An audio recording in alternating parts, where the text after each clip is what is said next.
2024 সালের টি-20 বিশ্বকাপের শেষ খেলা আজ, মানে ফাইনাল খেলা আজ থেকে 2024-এ টি-20 ওয়ার্ল্ড কাপ ওয়েস্ট ইন্ডিজ এবং আমেরিকার যে পর্ব ছিল সেটা শেষের দিকে বা পর্দা নেমে যাচ্ছে। তো আজকে ফাইনাল খেলার সবথেকে বড় দুই দল এবং সবথেকে বড় দুই তারকা ভরা দল, যে দল দুইটার প্রতিটা প্লেয়ারকে জনগণ সবাই চিনে এবং প্লেয়াররাও প্লেয়ারদেরকে চিনে এবং দুই দলের সম্পর্কে দুই দলের খুব ভালো ধারণা আছে।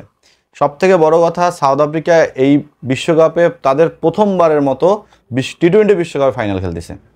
এটা হচ্ছে সবথেকে বিশাল একটা খুশির খবর, কারণ সাউথ আফ্রিকার মতো একটা টিম বিশ্বকাপ ফাইনালে এতদিন হয়ে গেল, 2007 সাল থেকে বিশ্বকাপ শুরু হয়েছে, এখন পর্যন্ত যে তারা বিশ্বকাপ খেলতে পারে নাই, এটা আসলে তাদের ভাগ্যের কারণে খেলতে পারে নাই।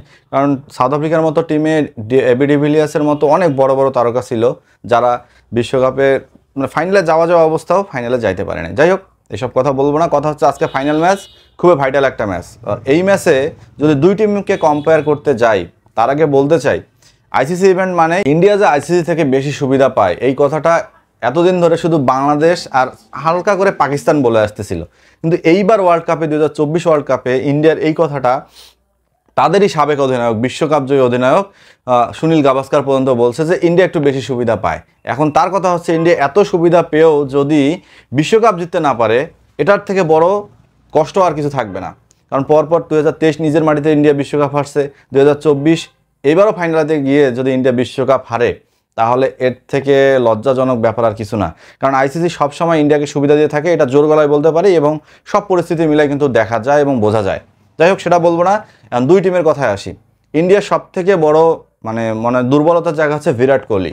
এখন কথা হচ্ছে, এই বিরাট কোহলিকে নিয়ে যখন রোহিত শর্মাকে কোশ্চেন করা হয়েছে, রোহিত কিন্তু হাসতে হাসতে বলে দিছে যে বিরাটের ক্রিকেট সামর্থ্য নিয়ে কোনো দুঃখ নাই, তার পারফরমেন্স নিয়েও কোনো দুঃখ নাই, সে ফর্মে নাই, আমি এটাও মানি না, সে রান করতে পারে নাই, কিন্তু সব রান এমনও তো হইতে পারে ফাইনালের জন্য ঝেড়ে দিতে পারে।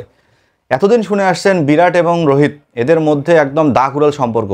তো সেই বিরাট এবং রোহিত ওপেন করতেছে, দলকে আগলায় রাখতেছে, আর আমাদের সাকিব তামিম এমন একটা অবস্থা হয়ে গেছে, দুজন মনে হয়েছে এমন শত্রু আমি জাত শত্রু হয়ে দাঁড়াইছে, বাংলা সিনেমার মতো। যাই হোক, এটা বলবো না। এখন কথা হচ্ছে, যদি দুই টিমকে কম্পেয়ার করেন, আপনি যদি টপ অর্ডার এদের দিকে তাকান, রোহিত, বিরাট, এখানে কিন্তু ডিকক আছে, ক্লাসান আছে, মার্কারাম আছে।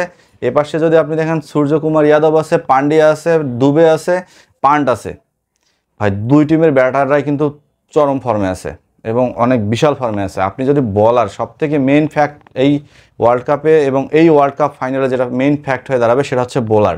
সো দুই বোলার ইন্ডিয়া এবং সাউথ আফ্রিকার, দুই বোলার, এক হচ্ছে জাম্পিট বুমরা আর এক পাশে হচ্ছে আপনার রাবাদা। দুইজনের অভিষেকে কিন্তু সেম ম্যাচ, দুইজনে কিন্তু দেখা যাচ্ছে একটু সেম ম্যাচে খেলছে, একজন 59 ম্যাচ, একজন 56 ম্যাচ, কিন্তু দুই বোলারের যে আপনি ইকোনমি রেট, উইকেট যা আছে সব দেখবেন সমান সমান। সো আজকের ম্যাচটাতে ইন্ডিয়া যদি জিততে পারে তাহলে ইন্ডিয়া লাকি, বা যদি সাউথ আফ্রিকা জিততে পারে সাউথ আফ্রিকা লাকি। কিন্তু আজকের ম্যাচে দুই দলে কিন্তু অপরাজিত থেকে ফাইনালে, এটা আপনাদের মাথায় রাখতে হবে। এই ওয়ার্ল্ড কাপে এখন পর্যন্ত সাউথ আফ্রিকা কোনো ম্যাচ হারে নাই, ইন্ডিয়াও কোনো ম্যাচ হারে নাই। সো কে এগিয়ে যাবে আজকের ম্যাচে, দুই দলের জন্য সবথেকে ভাইটাল হচ্ছে টস, যে দল আগে জিতবে সেই দলে দেখবেন যে ওয়ার্ল্ড কাপ চ্যাম্পিয়ন হয়ে গেছে।